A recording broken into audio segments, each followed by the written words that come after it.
I'll tell you what, the 2020 calendar year has seen such convoluted stuff, and guess what? We're not even halfway through the year yet. So things can't get any more twisted or senile than that, right? Turns out they can, as NASCAR themselves put out a statement on Sunday night stating that Bubba Wallace's number 43 team had found a noose in their garage stall.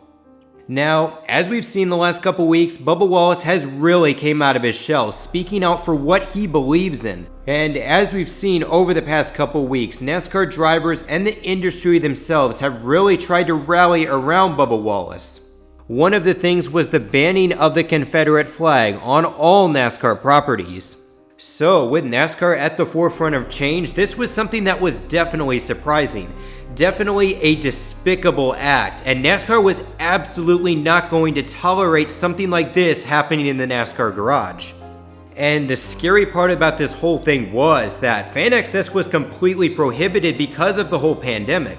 That means it was either a NASCAR team owner, safety member, you name it, someone that had access inside the sport. Because the hanging of a noose is a federal crime, this became an FBI investigation.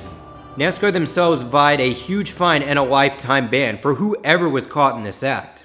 Richard Petty also supported his driver, stating this sick person who perpetrated this act must be found, exposed, and swiftly and immediately expelled from NASCAR. But it turns out after a lengthy FBI investigation, there was no hate crime to be found. In fact, that rope tied like a noose had been inside the garage for a couple months. Now you guys are probably asking, why is it there in the first place? Typically in any standard garage, you have a rope to pull up and down the garage door to open and close it. Now I think the thing that caught everyone off guard was that Talladega, you've got to remember, that garage was built just a couple months ago as part of their huge renovation project. Either the 43 team was surprised in seeing a rope tied like a noose, or possibly they were expecting something fancier after all with it being a new garage. So for some of my thoughts on the aftermath, I guess there are two positives in this whole thing.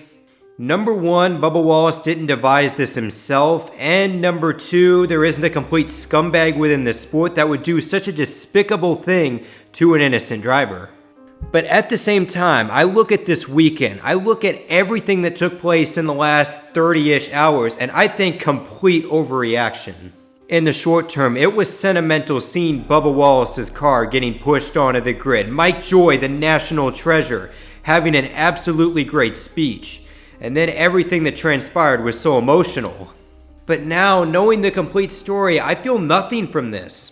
I understand what NASCAR is trying to do, shed the stereotype, bring in new fans, but this was not the great way to do it. Because now everyone's going to see this as a publicity stunt or completely forced. And as for Bubba Wallace, I can't help but feel bad for the potential BS that is going to come from this whole situation. After all, he's pretty much been given the label the Jussie Smollett of NASCAR from a lot of people on social media, even though in no shape or form this was brought to NASCAR by Bubba himself. So how do we go forward from this incident? Quite honestly, all we have to really do is get past the misunderstandings of one another. We've got to understand that Bubba Wallace is out here expressing compassion, love, and understanding for what he believes in, not a lot of the looting and riots you've seen across the country.